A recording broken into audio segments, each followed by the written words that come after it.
how does somebody know if their vagus nerve is underperforming? Are there any signs or symptoms? Yeah, a few great ways to understand what's happening. If you're having gut issues, digestive issues, that's a pretty quick, easy sign that there is something dysfunctional because vagus nerve side of things, parasympathetic system runs the rest, digest, recover system. Digestion piece is huge. So if you're not having between 1 and 3 bowel movements daily that are relatively comfortable, something is likely wrong. If you've ever seen the Bristol stool chart and you're sitting on one end or the other, something is likely dysfunctional. We want to be in that middle zone of type 3, 4 area being kind of optimal. All right, it's a real pleasure to have Navaz Habib on the show today. Welcome. It's an absolute pleasure to be here with you. I'm very excited about this. So, you have a background as a chiropractor and functional medicine doctor, but you're also known as the vagus nerve doc, and you wrote the book, Activate Your Vagus Nerve. So, what is the vagus nerve, and then why do you focus so much on this? It's a great question. So, my whole story, my journey comes down to this idea of I had my own health struggles. I was dealing with things in my 20s that people in their 40s and 50s shouldn't be dealing with. So, high blood pressure, borderline diabetes, sleep apnea, like things that people should not generally have. I was dealing with in my 20s and my late teens, and my health was struggling. And so, it was my introduction to this idea of what real health was, functional medicine, that really blew me in this direction. And I've always been a bit of a neuroanatomy nerd. It's always been a bit of me. I've always been interested in the brain, how the brain and body are so intertwined and interconnected. And this idea that they're separate was always a little iffy to me, right? That the brain is not necessarily part of the body is kind of a stupid concept. So for me, it came down to what are the connection points between the brain and the body that are so important to optimizing our ability to thrive and heal and enter this state of recovery. And it came down ultimately, once distilled down, and the research came out around the time when I was in chiropractic college, that the vagus nerve, which is our 10th cranial nerve, and I'll get into the depth of it in a moment, but that the vagus nerve is the linchpin to controlling inflammation in the body. And it Okay, hold on. The regulates, linchpin to controlling inflammation in the body. yeah, That's the first time I heard of that. Yeah. yeah. Interesting. We'll get into how and why. So the name of it is kind of hilarious to begin with. It's the vagus nerve comes from the root word vague, because on a macro anatomical level, when we're looking at it from kind of anatomists that are discovering the nerve here in the first place, this is a nerve that is unlike any other nerve in the entire body. It comes out from the neck and the cranial cavity at the brainstem level and has a couple of branches to the ear, to the muscles of the throat and the vocal cords, but then it passes alongside the carotid artery and jugular vein. So if you find your pulse in your neck, you're actually within a couple millimeters of your vagus nerve on either side. We'd like to say the vagus nerve. We have two. We have one on the right and one on the left. Really? We have two vagus nerves. We have two vagus And what, they nerves. fuse into one? See, they do intertwine and interconnect when they get down. And this is what's unique about it is it's the only nerve in the body, cranial nerve, that leaves the head cavity, comes down through the neck and connects to virtually every organ in the entire body. Heart, lungs, stomach, gallbladder, pancreas, liver, spleen. The spleen is a slightly different connection than every other organ, but every organ, small intestine, large intestine, kidneys, they all have a direct connection to the vagus nerve. The vagus nerve is the physical connection between the brain and all of our visceral organs. It's the longest one, no? In the It is body. the longest cranial nerve for sure. It's the second longest nerve in the body behind the sciatic nerve. So these two nerves have very similar kind of length, but nothing is as diffuse and as interconnected to other organs as the vagus nerve. It's just so unique. So macroanatomically, they said, well, what does this do? It's connecting everywhere. What could it possibly do? And over time, we realized it's the parasympathetic nervous system. It's the rest digest side of this autonomic nervous system. So think about all of the processes that are happening within your body without your conscious control. Think about all the things like beating of your heart, in some cases breathing, right? We're not thinking about your breath, it's just happening. You're not thinking about digesting your food or detoxifying your blood or cleaning things out and supporting your microbiome. You're not thinking about them, but they're happening. And so those automatic processes need to know whether our body is in a state of threat or in a state of safety. And that is the ultimate deciding factor. So if we're under threat, our body turns on one side of this autonomic nervous system called the fight or flight side of things. This is known as the sympathetic nervous system. The vagus nerve doesn't work through that system. The vagus nerve works on the other side. This is what's unique about it. It runs the rest and digest and recover mode. And once we got deeper into understanding what the vagus nerve was actually sending its signals to and from within each of those organs, we realized it is connecting the immune system to the brain. It's the neuroimmune connection, and it's the immune system that has been misunderstood for a very long time. We've been given this idea that the immune system is just here as a protector towards threats, right? There's a threat coming, bacteria, a virus, something's coming in, a threat to our survival, we get injured. The immune system has to turn on. It has to create an inflammatory process to knock out that threat, essentially calling the firefighters to put down the fire, or get rid of this threat to our survival. The problem here is once the fire is put out, we need to tell those firefighters to go away. We don't need the immune cells doing those functions. We need them to go back to a rebuilding, repairing, housekeeping, regulatory mode. And that mode is signaled through the vagus nerve. And so, can you imagine if the vagus nerve becomes dysfunctional, what might happen to these immune cells? Will they remain, sadly, in an inflammatory state for a very long time? That's where the problem lies. The problem lies in not being able to send a signal to the immune cells that they need to go into rest, digest, and recover and healing mode.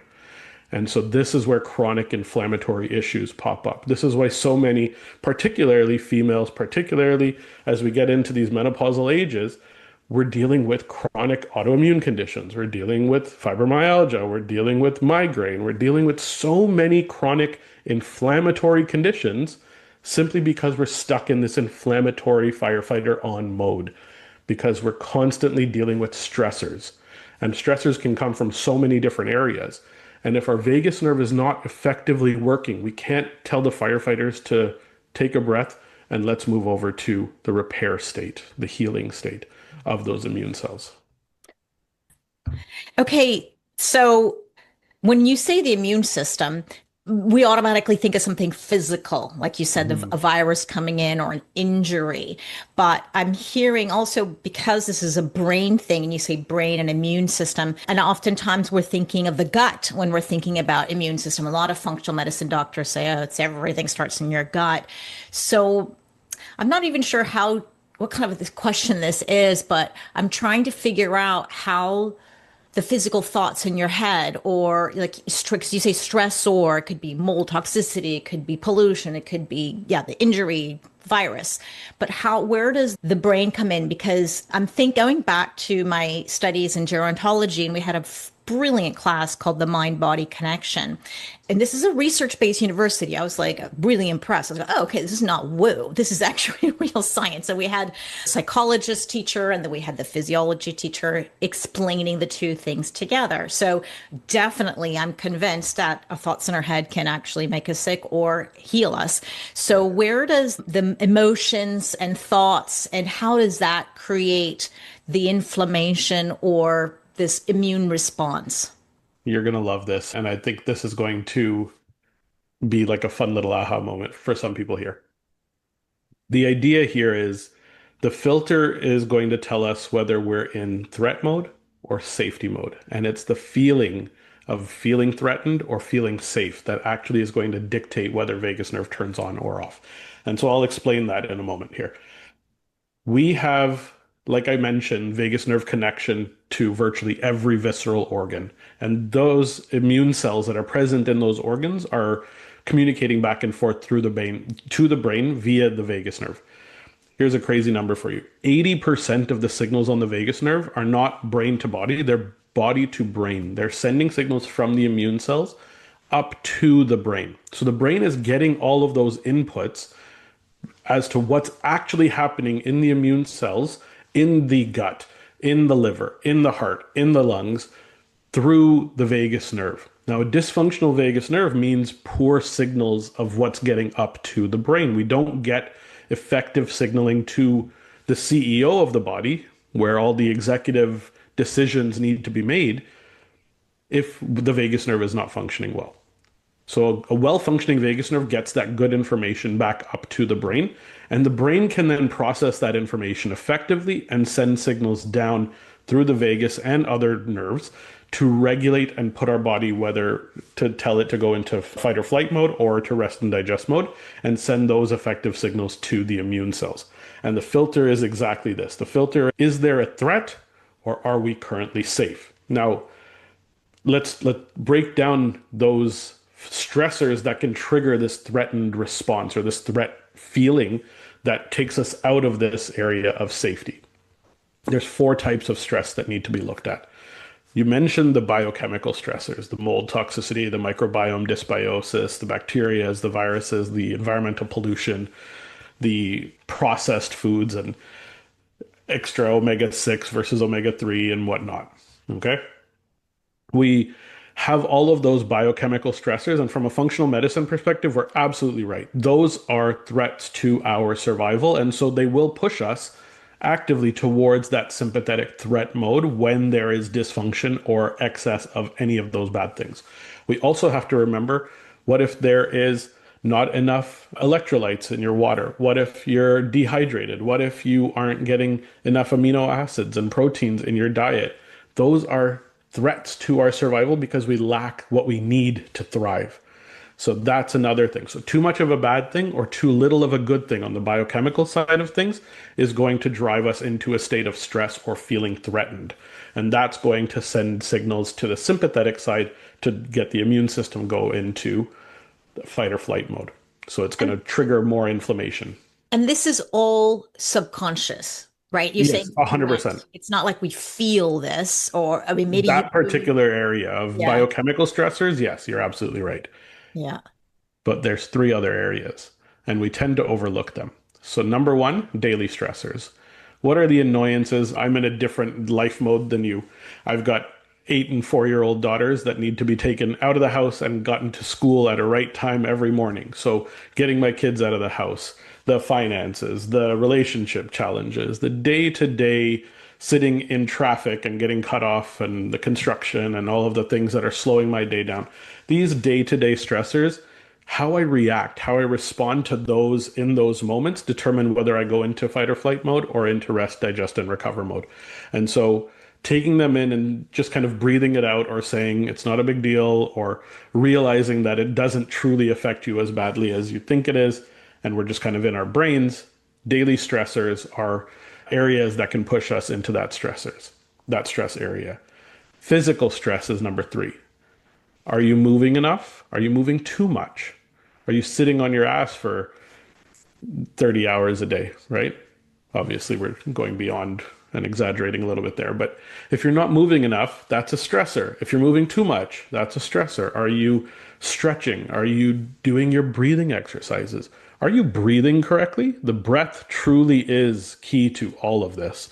So we'll come back to that. But how you breathe and physical breathing practices, the mechanism or the mechanics of breathing plays a massive role to dictate whether you go sympathetic or parasympathetic.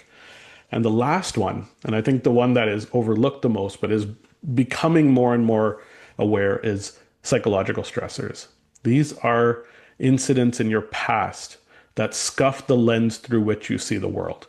These are victim of childhood traumas, victim of a crime, experience some physical, bigger traumas, self-talk, kindness, things. How do you talk to yourself? How is your default mode network working? Are you going into a mode where you talk down to yourself all the time, or you have really negative self-image, and that is dictating it? And that is the biggest one, because that's the filter of everything that happens around me. I'm putting through this psychological filter of who I am and how I'm going to respond to this particular process in the moment. And that response or that mode that you go into is then going to be the single dictating factor of whether something is a threat or a driver of safety. And if you don't feel safe in your own skin simply because of how you're processing incidents that are happening around you, even though they may not objectively have had a negative, stressful connotation to them, they can still drive you into a state where you feel threatened. Mhm. And that is going to then signal effect or push to either vagus nerve side or sympathetic side. So one question, because this is a big one. This is kind of almost this is we're answering my question about the thoughts in your head and how that affects your Yes. body. But you mentioned that 80% of the signaling is coming from the body below and then going up to the head, and that's not the thoughts in your head. So is it just 20%? Because you said this is a major driver. It's only 15% that goes down. The thoughts in your brain are default mode network, psychological driving factors. And that is what's going to dictate how you feel in that moment, how resilient, how capable you are, is then going to dictate whether you're sending these signals through that 15% down the vagus nerve or through the sympathetic nerves that are going to drive up norepinephrine and cortisol and stress reactions and downregulate the healing mode and put you into stress and fight or flight mode. So Yes. that's the dictating factor. Okay. So you Filter so in the brain. yeah. So I see that there's like two highways. There's the Yes. one that's the parasympathetic highway and the sympathetic highway. Yes, So exactly. the parasympathetic highway, which is activating the vagus nerve, it seems as though it's actually coming from the bottom up into your brain. But is it mean that the sympathetic nervous system is mostly coming from the brain and driving things down? That's exactly what it'll push when you are experiencing threats. So the 80% that's coming up via the vagus nerve, that's the afferent signals that's going to the brain. Now, if the brain, like I said, doesn't get those effective signals up to know what's going on, and it says, hey, I don't know what's happening over here in the liver. I don't know what's happening over here in the gut. So I need to turn on the sympathetic nervous system or not give the signals through the parasympathetic nervous system right now, which is going to allow for low grade inflammatory reactions to occur in those organs. And slowly and surely, we can break down those organ functions because the inflammatory mode is this chronic low grade inflammatory issue that's going on. You mentioned, yeah, the inflammatory mode and you said dysfunctional vagus nerve, and it reminded me a little bit when we were covering a dysfunctional HPA axis, the Yes, hypothalamus pituitary adrenal axis, and there's this feedback loop. That's cortisol, for example, is a stress hormone, and how that can get you can actually be born with a dysfunctional HPA axis if your mother went through the Holocaust or something like that, or totally, you totally. had this, your parents actually, or particularly your mother has had this trauma. So, I mean, that we can fix. I was happy to Of find that course. out. And that happens through epigenetic changes that are generationally passed, and they're primarily passed through your mitochondria, and your mitochondrial DNA is only your maternal. Only your mother passes mitochondrial DNA on. So, two or three generations of mitochondrial DNA trauma that has been taking place for two or three generations prior passes down to you. So it's a Incredible. matter of learning how to make the changes occur in your own body as much as possible. But yes, you're absolutely right. Those changes can be passed down.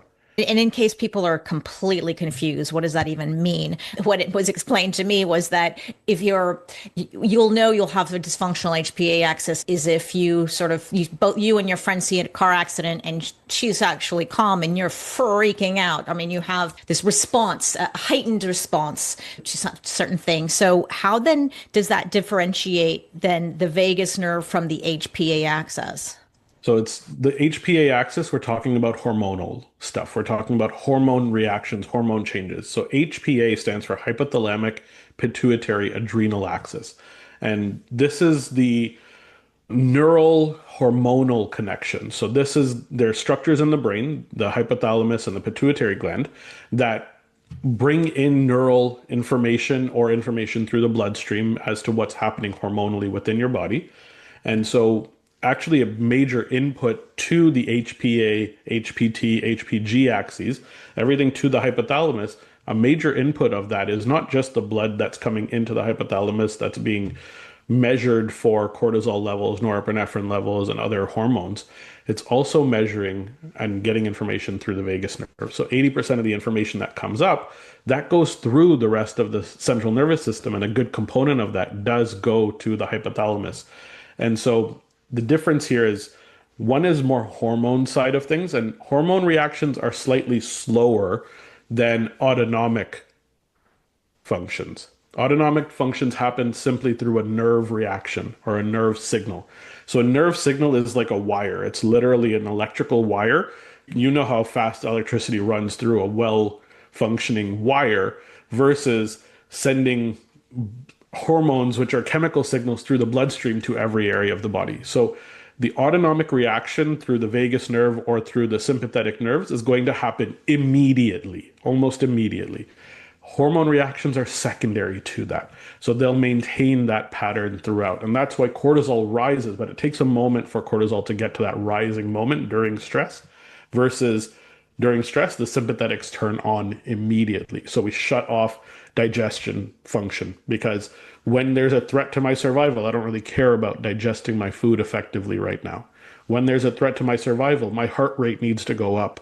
The hormones are going to be too slow to get my heart rate to go up.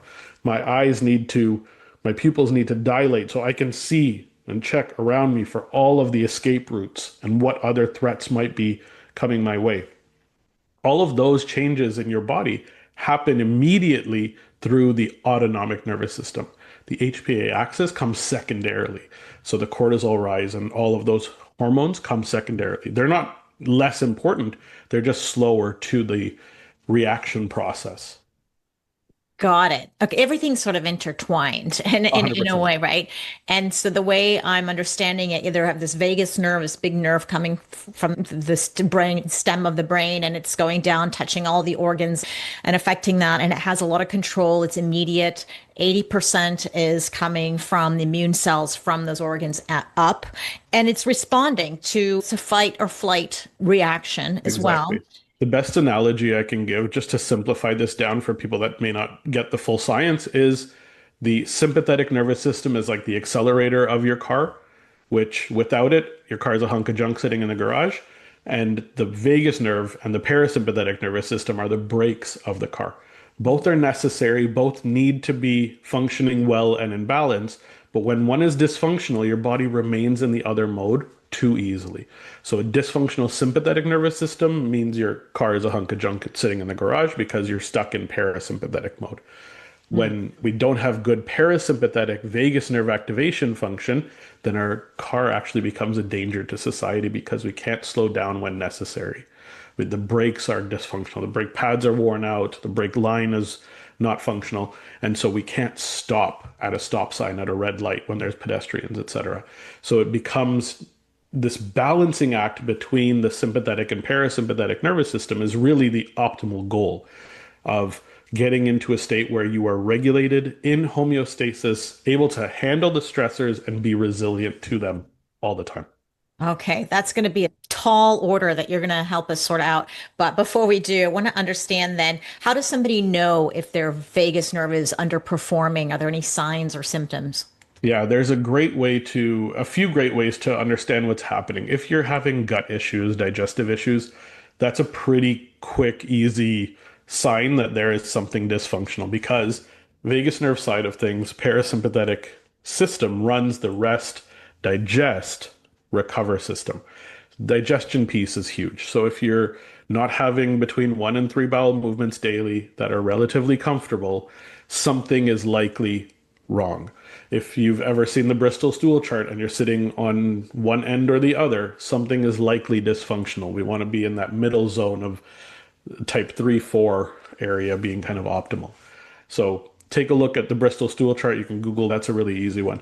And just take a look in the bold, and that'll tell you kind of what's going on. So how often you're going, the type of stools you're having, that's going to tell you. And then gas, bloating, just overall digestion. That's a really good sign that requires virtually zero investment to really know. Your breath rate is a really important marker as well. So how often or how many breaths you're taking per minute is actually going to tell us whether you're in more of a sympathetic mode or a parasympathetic mode. Sympathetic is high breath rate. This is we're in the breath rate above 15 breaths per minute. You're breathing too quickly. You're not efficient. How do we know this? You can measure it. You can literally just count the number of breaths you're taking in a minute's time. When you're taking that attention to your breath, you're actually going to shift downwards, which is a very parasympathetic thing. So ideally, our breath rate should be between 11 and 14 breaths per minute. That's where we know that we're in a calm zone, we're breathing really effectively and efficiently, and we're generally sending signals of being more in a parasympathetic, vaguely activated mode. The big one, though, is these wearable health devices that many people have. I've had my Aura Ring for 7 years. You've got yours, you love it. Whoop Band, Apple Watch, Garmin, Fitbit, they're all there now. And there's 1,000 other ones that are coming out every day. These devices measure a very important marker called heart rate variability. So HRV is different from heart rate. Heart rate measures the number of beats per minute. So a 60-second stretch, how many R spikes or ECG spikes or beats of your heart are occurring in that 60-second stretch. Generally, the goal is around 60 as kind of being the baseline. If you're higher than 60 beats per minute at rest, you're in more of a sympathetic mode. Under 60 beats per minute, you're in more of a parasympathetic mode. But I don't really love heart rate as a measure because heart rate variability is stronger. Heart rate variability is measuring the number of milliseconds between beats of your heart averaged over a period of time. So it requires about 3 minutes to get a real accurate reading of your heart rate variability. And you're averaging how many milliseconds are taking place between beats of your heart. And you take every single one of those over a 3 minute period, then every measurement, and you create a chart of variability. So how close to a metronome are they, or how far apart are they? And we're actually seeking a higher variability. We don't want our heart to beat like a metronome. If our heart is beating like a metronome, meaning that the variability level is very low, that means that we have more sympathetic nervous signals going to the heart and less parasympathetic, less vagus nerve signals going to the heart. Generally, as we increase our HRV or as we increase our parasympathetic signals or vagus nerve signals to the heart, we create more variability. So we have inputs from the sympathetic and the parasympathetic coming to the heart. And if we only have one that's stronger, which is generally the sympathetic side of things, then we have no variability or very low variability. So your HRV scores will be 10, 12, 15, 20 lower numbers. When you get your HRV up over 30, 40, 50, 60, Olympic athletes are in the hundreds. That's telling us that you have the ability to recover really effectively and you can change your mode to be in sympathetic or parasympathetic mode as necessary. So when you're in performance mode, you're in flow state, you're doing the work that you need to do, you're going generally into sympathetic mode. But once you finish that, can you then shift out into parasympathetic mode and increase your HRV and recover from the stressors and from the breakdown that occurred during your time in sympathetic state? That's what we're looking at. So HRV is the strongest, most objective measure of telling you whether you're in more sympathetic or parasympathetic mode. Okay, we've started with the HRV, and I know that some people, this is totally new for you, and I did a great explanation for it. And so, to reiterate, the HRV is a marker of stress and recovery, and we want we want to trend up and higher, right now, because we always think of heartbeat and we're like, no, we don't want a heartbeat too high because that means you're stressed. So it's just kind of the opposite. So we do want to see more variation in between the heartbeats. And that indicates that we are in a more parasympathetic system drive, the rest and digest and we're recovering and we're repairing and regenerating and all that stuff. So that's a good thing. So you explained that really well. And but you did.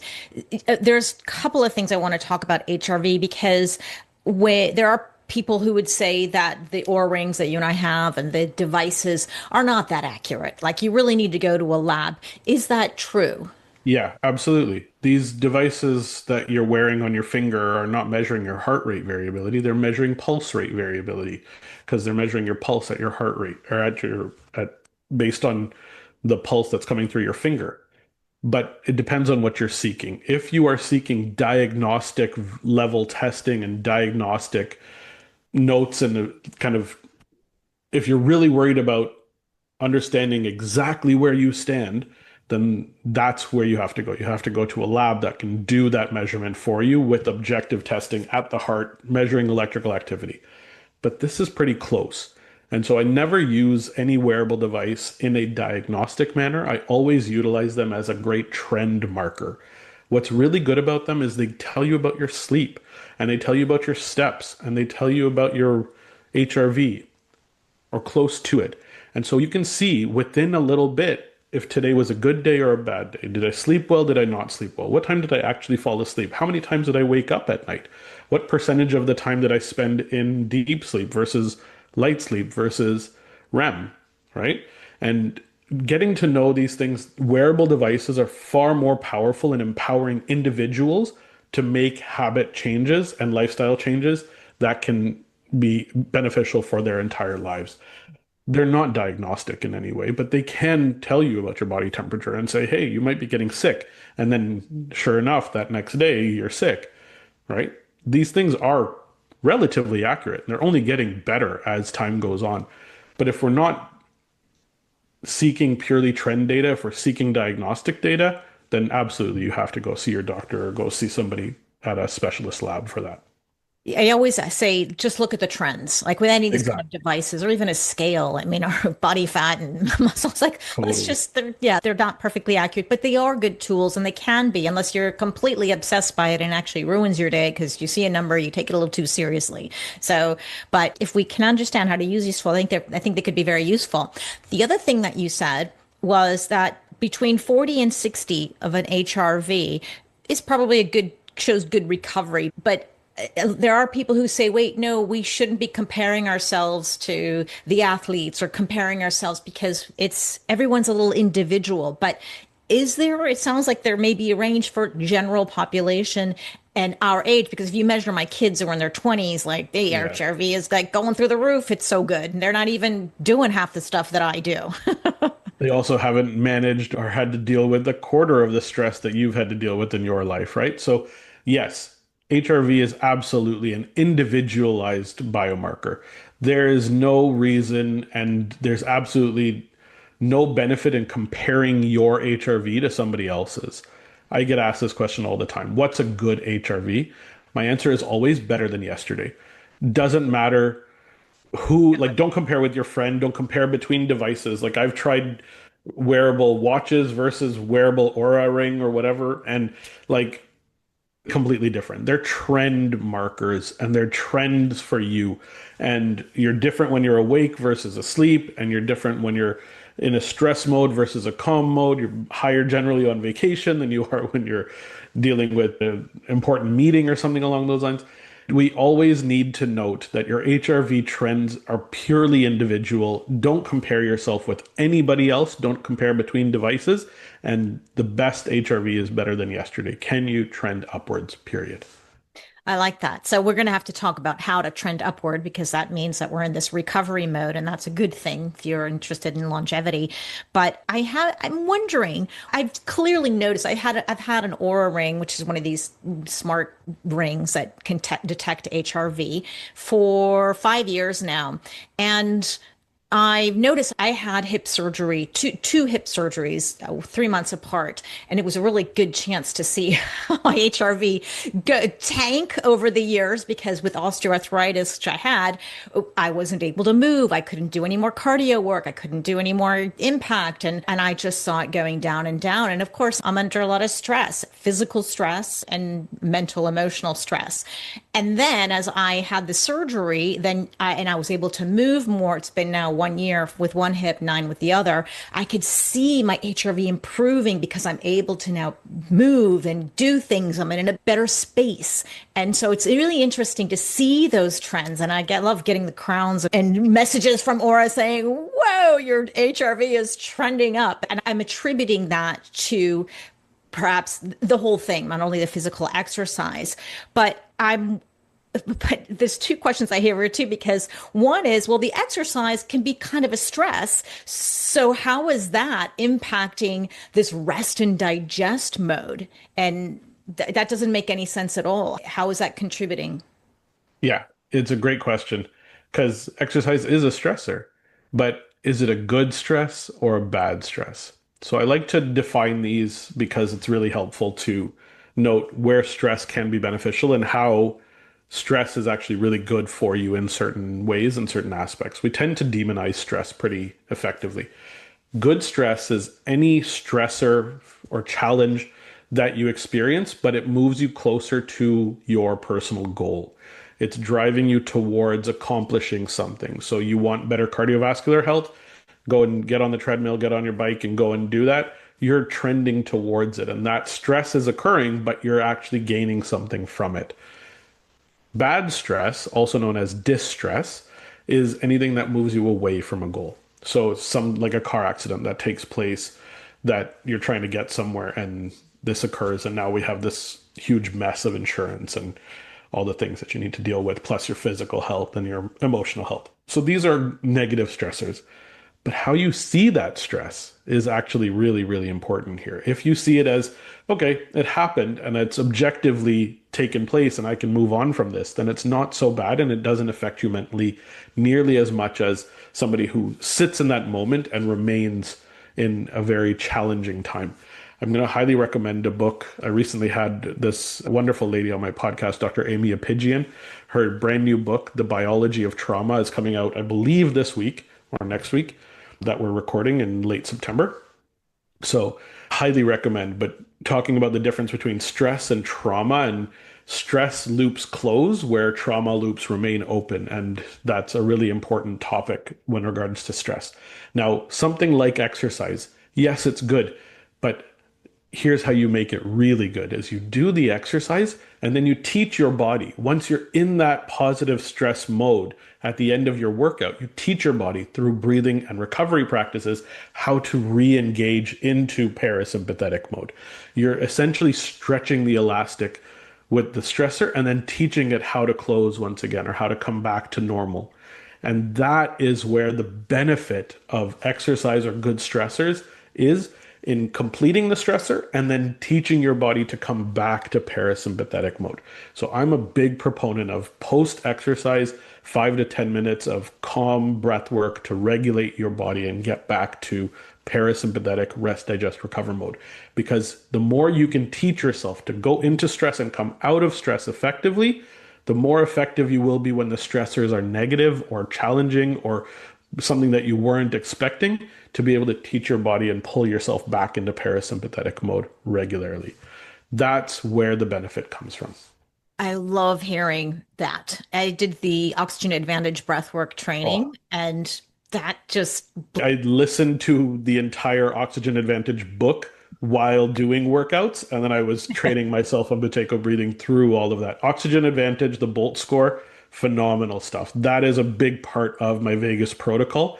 I just a fun little tidbit. I've created this full protocol. Vegas stands for validate, activate, gut brain immune optimization, unburden, and sustain. How do we make sure that these changes of identifying what's going on when you validate, activating the vagus nerve using breath and other practices, gut brain immune optimization, so gut brain immune system regulation, unburden, so looking at all the types of stressors and closing the loops on all of these open stressors, and sustaining this with habit change for long term regulatory capacity. That's what I teach in my Vegas protocol. I love it. Okay. Well, I'll have a link to that protocol as well for everybody to go check it out. Because the question that I have now is, as I've done this breathing training, I try to practice the breath work while I'm training. Boy, it's really hard, Really? especially if you're doing something intense and you have to breathe Yes. only through your nose and you try to stay calm. But I've been doing this for years now, and even before I had osteoarthritis, and I noticed that in a group class, I'm able to recover much faster after some kind of a sprint. Everybody's like, and I'm like, inside, I'm thinking I'm like that inside for sure, Totally. but I'm really trying to control, and I could see myself recovering much faster because of those exercises. That's the ultimate goal is resilience. Can you bounce back? How quickly can you bounce back? And can you get that bounce back happening faster as you age than when you were younger or as close to when you were really young, right? So So, that's the goal, resilience. so then you mentioned For people who don't, just right now, it sounds Oxygen Advantage, what we're talking about is foreign to them. You can definitely have a link to that in the show notes. You could go check it out. But in the meantime, you said, well, after you retrain, you can spend some time with your breath and practicing breath work. How long should someone plan post exercise for that little session? I think between 5 and 10 minutes is honestly sufficient for most people. 5 minutes can be really, truly good enough if you're able to spend that time. So I go to the mats where I usually stretch. I go back to those mats and I lay down and I do my hand on my chest, hand on my belly, and I regulate my breath through 5 minutes of calm, guided breath work. So what I'll do is 4-7-8 breathing, 4 seconds of inhale, 7 second hold, 8 second exhale. And there's three characteristics to that breath. And this is the healing breath. So this isn't just for post exercise. This is a protocol that anybody can use. And it's nasal. So breathing through your nose. We only have nose hairs in our nose. We only have teeth in our mouth. Your nose is your breathing tube. Your mouth is your eating tube. Nasal, diaphragmatic. So using your diaphragm, which is your primary breathing muscle. It's the muscle between your chest, your thorax, where your lungs are located, and your abdomen. And so you're noticing that you're breathing more with your belly rather than your chest. So usually post workout, it's a lot of chest breathing that tends to occur for people. Can you bring your breath through your conscious thought back to belly diaphragmatic breath? So one hand on the chest to make sure, one hand on the belly, and you're ideally going towards a belly breath through the nose. And the last piece is those longer exhales. So even if you can't get to a full 4-7-8 pattern where it's 4 seconds of inhale relative to 8 seconds of exhale, even if you do 3 seconds in, 6 seconds out, or 2 seconds in, 4 seconds out, the reason for this is as we inhale, we're micro pushing ourselves towards sympathetic state. And as we exhale, we're micro pushing ourselves towards parasympathetic state, towards rest, digest, and recover. So as we exhale, we're turning on the vagus nerve more readily. And that breath pattern of shorter inhale, longer exhale is always going to be and has been proven to drive your HRV up. How to increase your HRV is through your breath, period. You cannot, like nothing else will change your HRV more than your breathing. Even exercise? Combo, but you're breathing through the exercise. How are you breathing while you're exercising? Yeah, yeah. And we have to always remember over exercising is probably not going to help your HRV. I want to go into the breath work a little bit, but before we do, just the last thing about HRV, I don't know why, and I haven't even dug into the research into this why, or if it's just me, but I don't get sick a lot. But when I do, I remember when I had COVID, and I know when I had my surgeries, and oddly enough, even yesterday, I felt tired, which is so unusual for me. And I laid down and actually took a nap, which is so bizarre. And I woke up this morning and my HRV is 20 points higher. It was like 68. And that happened when I had COVID, or it happened when I had my surgery. And it was like, wait a second, something's going on. Something's not right. Why is my HRV suddenly, quote unquote, so good? Yeah.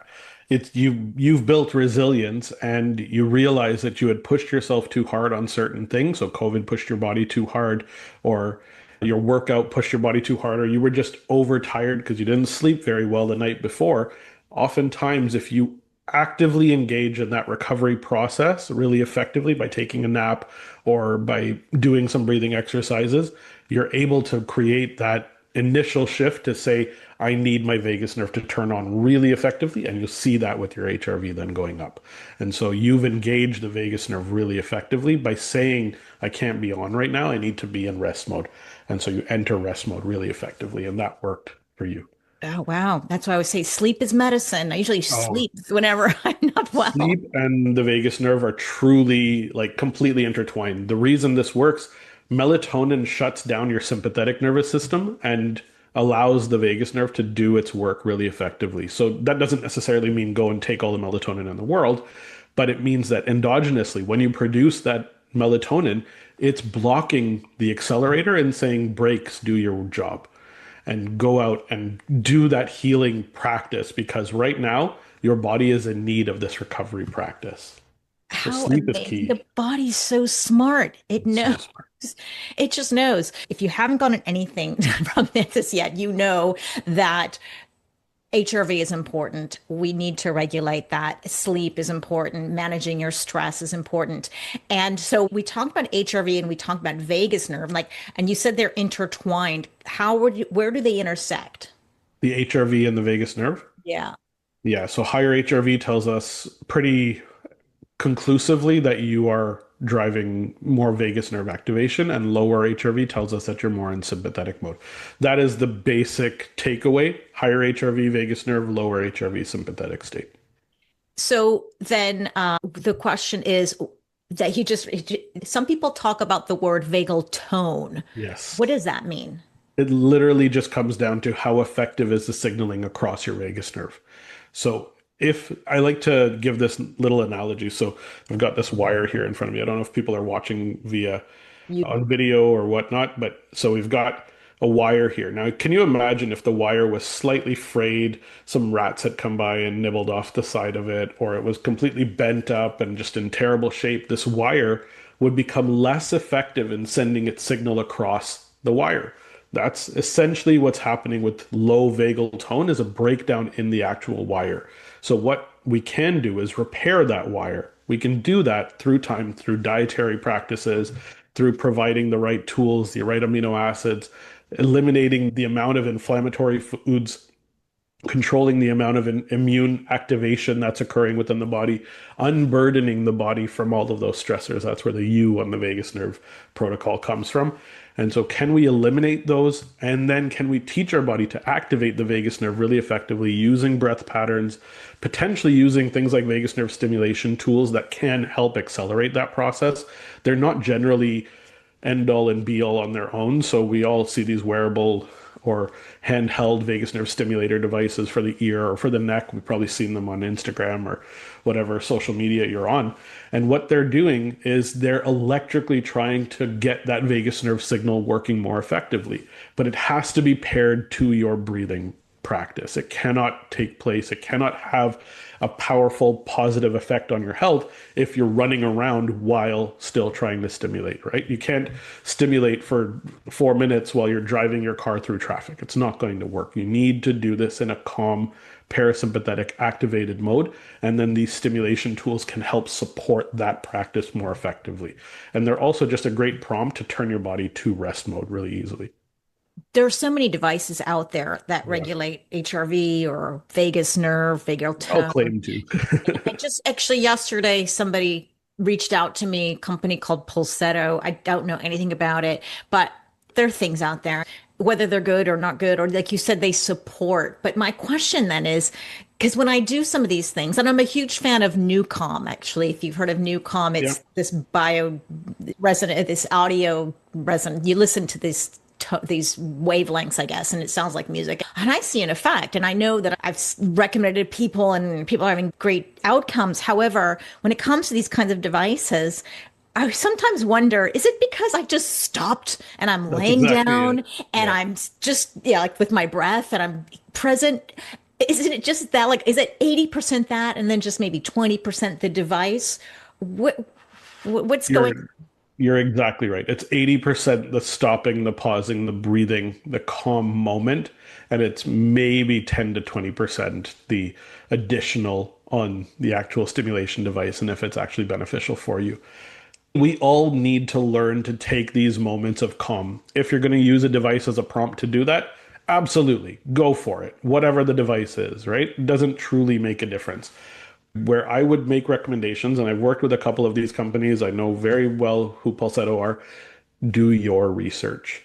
Make sure that you're using a device that has good research behind it. Maybe they have some FDA clearances for other things. Maybe they own the patents for certain things. Make sure you're going with a company that is trustful and trustworthy. Without getting too in depth or causing too much of a thing here, the one you mentioned earlier has some practices I'm not fond of. Ah, interesting. I want to know more, but okay, we'll talk about that again offline. But well, Yeah. yeah, let me know. But what are then other devices that you've seen with your patients and your experience that, Yeah. even if it's 80%, it's getting people on the Yes. bed or on the couch. Sometimes you need to spend money on a thing to actually force you to go and do what you could do for free, right? When you pay attention, right? So it's Yeah. a prompt to do that again. So yes, you're absolutely right. Some of the things that I've seen, the most common reaction that I hear is I've not slept like this in months or years, particularly from postmenopausal females. That's a big one because sleep is such a challenging thing to get when your hormones were a mess through perimenopause and as you enter menopause. Sleep is where the vagus nerve does its work. If you can use a device or a tool to help you get to sleep and turn on the vagus nerve through that sleep practice, then you're going to get the best sleep of your life. That is the number one thing that I hear. But I've had patients that were dealing with Parkinson's diagnoses and had lost their sense of smell and had ridiculous tremors. And we were able to significantly reduce the tremor. The energy levels went up through the roof. I have a 73-year-old gentleman that I was working with that had these issues. His wife was a holistic nutritionist. She had done everything possible to get her husband back and healthy. And within 10 days of using a stimulator, he had his sense of smell back and he was playing pickleball 3 times a week happily and sleeping wonderfully. So what are the devices that you're using now? I mean, you can say names, it's okay. Yeah, I really like the Truvaga device. It's a 2-minute handheld vagus nerve stimulator. It is the one that Pulsetto is, without going into it, based on. Uh-huh. Uh, I like that one. I like ZenBud. I'm really intrigued by this idea of ultrasound stimulation at the auricular branches of the vagus nerve. And I really like the Apollo Neuro for a great biofeedback device. It's kind of looks like a Whoop band or a watch without the screen. And it's just a great little vibrational reminder to enter that state. So those are my top three of cervical is the Truvaga. Auricular, I like the ZenBud a lot. And for the biofeedback device, I really like the Apollo Neuro. So yeah, I've seen some of these things where you clip something on the ear lobe. And I can understand the device like the Truvaga where you say it's sitting on the vagus nerve. That makes sense to me. Yes. Apollo, okay, you're getting feedback, but what is the ear? Why So there that? is a 1% of the vagus nerve signals actually, we've got a small branch of the vagus nerve that goes to the skin of the auricle. Now, it's not on the lobe of the ear. This is an important distinction. It's actually on the tragus and the skin around kind of where your ear canal enters. So it's a very, very small component. It's less than 1,000 neurons of the vagus nerve that go here. So only 1% of neuronal fibers of the vagus nerve go to the skin of the ear. But it's where auricular acupuncture is based on and having its effect positively on vagus nerve activation. So there is a very strong autonomic component that can occur, but it just generally with auricular devices takes a bit longer to get the effect that you're intending versus a cervical device, which can be as little as 2 minutes to have a very positive effect. Oh, interesting. Okay, I haven't tried any of these devices yet, but I hear a lot about the Apollo, and I know people do like that. But Truvaga, I have heard of it, but I haven't tried it myself. But I'm now curious. I'm going to wrap up here, but I wanted to talk a little bit more about the woman who's going through this menopause transition. Are there any specific changes to her vagus nerve that are unique to her as she's losing her estrogen and progesterone, and how does that affect vagus nerve function? I don't know how much you know about the polyvagal theory. It's where the audio thing is based on as well. So that's a whole nother episode if we want to get into that later. But Yes. what I would definitely go to is the polyvagal theory is the idea that we can shift this state simply by how we feel about things. And I think the self-talk piece is completely overlooked. How do we speak to ourselves about this, right? Menopause is a process that every woman will go through, right? Every female will go through that process. If we really talk negatively about it or we feel really down about it, we're going to experience it in a more negative manner. The idea that menopause is inevitable, but like this was one of your quotes, menopause is inevitable, but the how you feel about it and how you react to it is entirely going to make this a positive or negative experience. And so how you experience something is actually far more important than objectively what is happening about that. And so talking to yourself, having a positive outlook, noticing that every single female is going to go through this process, and not comparing yourself to the males in your life, not comparing yourself to how things have gone for one person versus another, just saying, this is me. I'm responsible only for my health, for my empowerment, and how am I going to go forward talking about this? And that can reframe how you feel about it and make a really positive shift in your vagus nerve turning on and feeling more calm about it. I like to hear that the mechanism of action, how that is, because there is research showing that attitude matters. Of course, support matters when you, in terms of how you go through this menopause transition more positively and negatively. And then we have the work from famous gerontologist Becca Levy, who studied aging, and she looked at all these people around the world and asked how they feel about aging. And those who had positive attitudes towards aging lived 7.5 years longer. Now, why? I don't remember if she did the research why, but one of the reasons why is because they're activating their vagus nerve or Yeah. their vagal tone. Or exactly, or through the filter of noticing it as a positive rather than a negative, they're sending less signals through their sympathetic nervous system and regulating their inflammatory and immune reactions more effectively through vagus nerve activation. So Ultimately, it comes down to the filter for every single thing. gosh, it's such a powerful thing, actually. And I'm glad you now I understand more that, yeah, there's the sympathetic nervous system, and then there's the parasympathetic, and the vagus nerve is more on the parasympathetic side. And before we wrap up, I'd love to give some tips and hints because it sounds like you mentioned there's ways we can improve our vagal tone, I guess, or the vagus nerve through breath work and sleep. Yeah. But what are a few tips that a woman going through this menopause transition can take home in addition to the attitude and the sleep and the and maybe help her figure out how to sleep as well? For And sure. yeah. The best ways to kind of address this and to activate your vagus nerve, the breath is key, and everything that we talk about exercise wise comes back to your breath pattern based on that.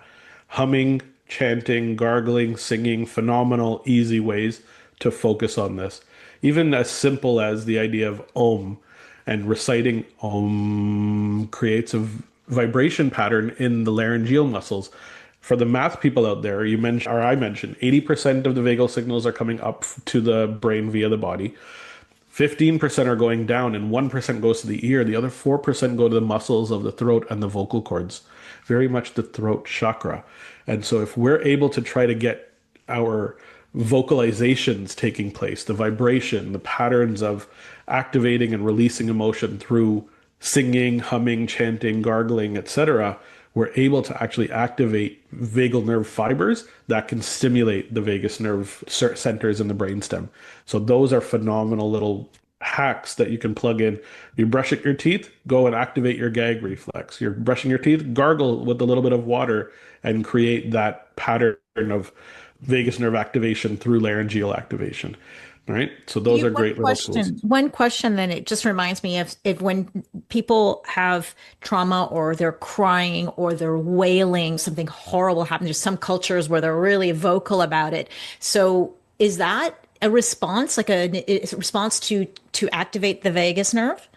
Really honestly feels like it's a naturally created release of this emotion in a vocalization pattern that is meant to calm you down. So, can you get rid of it more quickly? Who knows? There may actually be something behind almost wailing to let it out and let it go rather than hold it in.